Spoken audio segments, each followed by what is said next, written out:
नमस्कार दोस्तों, कैसे हैं आप सब। भोगवती नगरी में रूपसेन नामक राजा राज करता था। राजा के पास चिंतामणि नाम का एक बहुत ही अच्छा तोता था। राजा ने तोते से पूछा, बताओ मेरा विवाह किसके साथ होगा। तोता बोला, महाराज आपका विवाह मगध देश की राजकुमारी चंद्रावती के साथ होगा। राजा ने ज्योतिषी को बुलाकर पूछा तो ज्योतिषी ने भी यही कहा कि आपका विवाह चंद्रावती के साथ होगा, जो मगध देश की राजकुमारी होगी। उधर मगध देश की राजकुमारी चंद्रावती के पास भी एक मैना थी, जिसका नाम मदन मंजरी था। राजकुमारी ने मंजरी से पूछा, मेरा विवाह किसके साथ होगा। तो मैना बोली, भोगवती नगर के राजा रूपसेन के साथ आपका विवाह होगा। इसके बाद दोनों का विवाह हो जाता है और राजकुमारी के साथ मैना भी भोगवती नगर आ जाती है। राजा रानी ने तोता मैना का विवाह करके उन्हें एक पिंजरे में छोड़ दिया। एक दिन तोता मैना में बहस हो गई। मैना ने कहा, आदमी पापी, दगाबाज और अधर्मी होता है। तोता बोला, स्त्री झूठी, हत्यारी, लालची होती है। दोनों का झगड़ा बढ़ गया और बात राजा तक पहुंची। राजा, क्या बात हो गई जो तुम दोनों आपस में लड़ रहे हो। मैना ने कहा, महाराज आदमी बहुत बुरे होते हैं। इसके बाद मैना ने कोई कहानी सुनाई राजा को। ईलापुर नगर में महाधन नामक सेठ रहता था। महाधन के ब्याह के कई सालों बाद उसके घर एक लड़के का जन्म हुआ। सेठ ने बहुत ही अच्छे तरीके से अपने बेटे का लालन पालन किया, लेकिन लड़का बड़ा होकर जुआरी बन गया और जुआ खेलने लग गया। इस दरमियान सेठ की मृत्यु हो गई और लड़का अपना सारा धन जुए में हार गया। जब कुछ भी पास में नहीं बचा तो लड़का वह नगर छोड़कर चंद्रपुरी नगरी में चला गया, जहां हेमगुप्त नाम का एक साहूकार रहता था। हेमगुप्त के पास जाकर सेठ के लड़के ने अपने पिता का परिचय दिया और कहा कि मैं जहाज लेकर सौदागरी करने गया था। वहां माल बेचा और बहुत धन कमाया, लेकिन वापस लौटते समय समुद्र में तूफान आया, जिससे पूरा का पूरा जहाज डूब गया।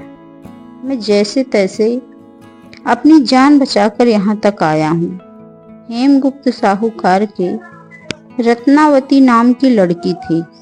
साहूकार को बहुत खुशी हुई कि उसको घर बैठे इतना अच्छा लड़का मिल गया था।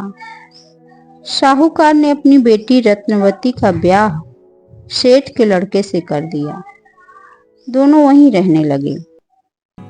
कुछ दिनों बाद दोनों वहां से विदा होकर जाने लगे तो साहूकार ने बहुत सारा धन दिया और साथ में दासी को भी भेजा। रास्ते में बहुत बड़ा जंगल पड़ता था। वहां पहुंचकर लड़के ने अपनी पत्नी से कहा, इस जंगल में बहुत डर है, तुम अपने गहने उतार कर मेरी कमर में बांध दो। रत्नावती ने भी वैसा ही किया जैसा उसके पति ने कहा। गहने उतार कर उसके कमर में बांध दिए। इसके बाद लड़के ने कहारों को धन देकर संपूर्ण डोले को वापस करा दिया। दासी को मारकर कुएं में फेंक दिया और फिर अपनी पत्नी को भी कुएं में पटक कर आगे निकल गया। स्त्री कुएं में बैठी रोने लगी। तभी उधर से जा रहे मुसाफिर को जंगल में किसी के रोने की आवाज सुनी। वह कुएं के नजदीक आया और उस स्त्री को कुएं से निकालकर उसके घर उसके पिता हेमगुप्त के पास पहुंचा दिया। स्त्री ने घर जाकर अपने माँ बाप से बताया कि रास्ते में चोरों ने हमारे सारे गहने छीन लिए, दासी को मार दिया और मुझे कुएं में गिराकर भाग गए। साहूकार ने बेटी रत्नावती को ढांढस बंधाया और कहा कि तुम चिंता मत करो, दामाद जी जीवित होंगे और वह एक न एक दिन जरूर वापस आएंगे। उधर लड़का अपनी पत्नी के गहने जेवर लेकर शहर पहुंचा और उसको पहले से जुए की लत लगी हुई थी और वह सारे गहने वापस से जुए में हार गया। कुछ दिनों में उसकी हालत बहुत बुरी हो गई तो वह वापस अपने ससुराल चला गया, जहां सबसे पहले उसको उसकी पत्नी रत्नावती मिली, जो बहुत खुश हुई। उसने पति से कहा कि आप चिंता मत करो, मैंने यहाँ आकर दूसरी बात बताई थी। और जो भी बात उसने अपने पिता से हेमगुप्त को बताई थी वह सारी बातें अपने पति को बता दी। साहूकार अपने जमाई से मिलकर बहुत प्रसन्न हुआ। उसने अपनी जमाई की बहुत खातिरदारी की और जमाई घर में रहने लग गया। कुछ दिनों के पश्चात जब रत्नावती गहने पहनकर सो रही थी तब उसके पति ने चुपचाप उसको छुरी से मार दिया और उसके गहने लेकर भाग गया। मैना बोली, महाराज, यह सब मैंने अपनी इन आंखों से देखा था कि आदमी कितना निर्दयी और पापी होता है। राजा ने तोते से कहा, तोते, तुम बताओ कि स्त्री बुरी लालची क्यों होती है। इसके पश्चात तोते ने राजा को एक कहानी सुनाई। कंचनपुर में सागर दत्त नामक सेठ रहता था, जिसके श्री दत्त नाम का एक लड़का था। और कंचनपुर से कुछ दूर विजयपुर नामक नगर था, जहाँ सोमदत्त नाम का एक सेठ रहता था, जिसके जयश्री नामक लड़की थी, जिसकी शादी श्री दत्त से हुई थी। शादी के बाद श्री दत्त व्यापार करने के लिए प्रदेश चला गया। उसको करीब 12 बरस हो गए। इधर जयश्री श्री दत्त के इंतजार में व्याकुल होने लगी। एक दिन जयश्री अटारी पर खड़ी थी, तभी उसे एक आदमी आता हुआ दिखाई दिया दूर से। उस आदमी को देखकर जयश्री उस पर मोहित हो गई। जयश्री ने उस आदमी को अपनी सखी के घर बुलवा लिया। रात होते ही जयश्री सखी के घर चली जाती है और रात भर वहां रहकर दिन होने से पहले वापस अपने घर लौट आती। इस तरह कई दिन बीत गए। इसी बीच एक दिन श्री दत्त प्रदेश से वापस लौट आता है।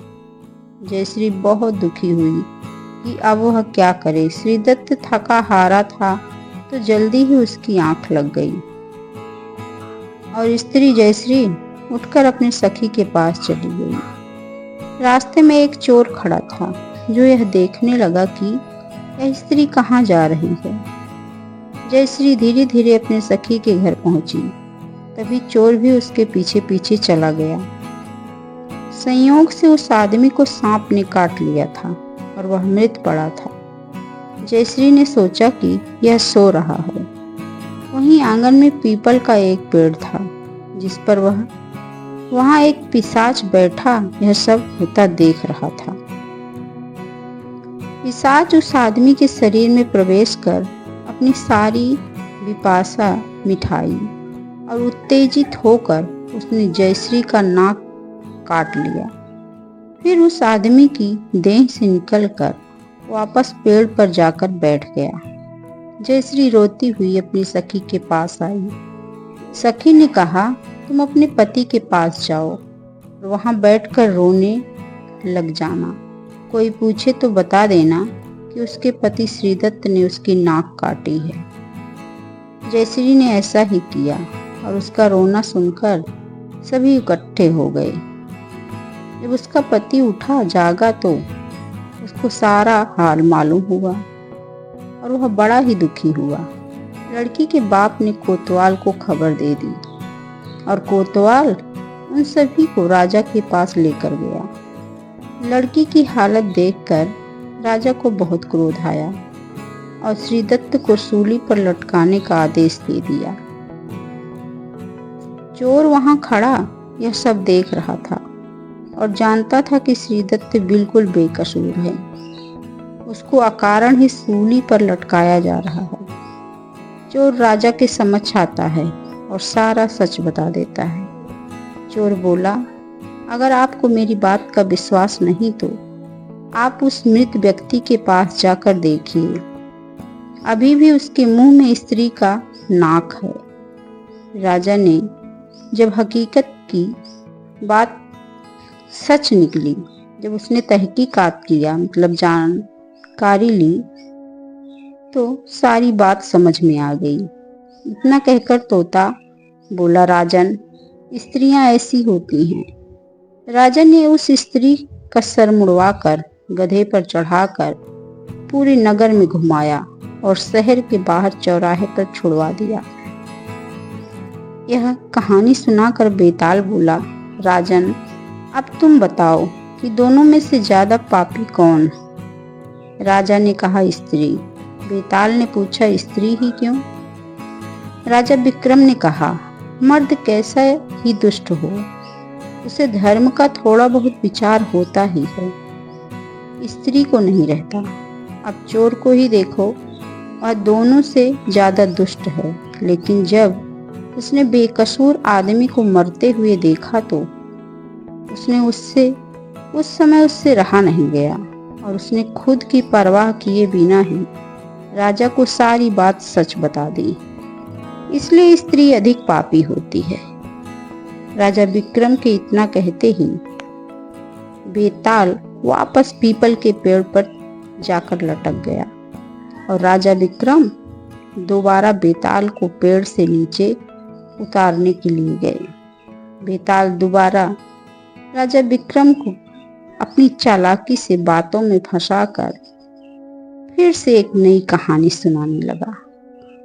आगे की कहानी आगे के वीडियो में। आप इस वीडियो को लाइक और शेयर करिए, चैनल को सब्सक्राइब करिए। Thank you.